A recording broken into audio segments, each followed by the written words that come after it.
ህዳሴ ላይ አንድም ብር እርዳታ አንድም ብር ብድር ኢትዮጵያ አልወሰደችም።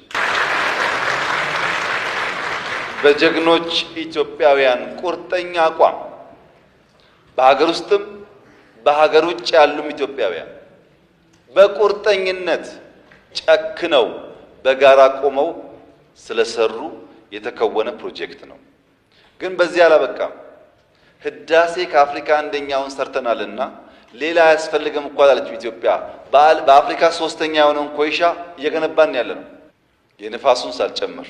እውነት ነው ፕሮጀክት የለም፣ ግን ከአፍሪካ አንደኛው ኤርፖርት ኢትዮጵያ ውስጥ ተጀምሯል። እንደዚህ ያለ ፕሮጀክት ኢትዮጵያ አስባም ሰርታም አታውቅም።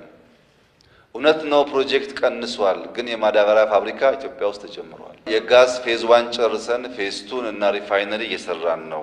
ሜጋ ፕሮጀክት በፕሮጀክት ክትትል፣ በፕሮጀክት አፈጻጸም፣ በፕሮጀክት አመራር እንኳን ኢትዮጵያ ውስጥ ድፍን አፍሪካ ገና ከኢትዮጵያ ይማራል።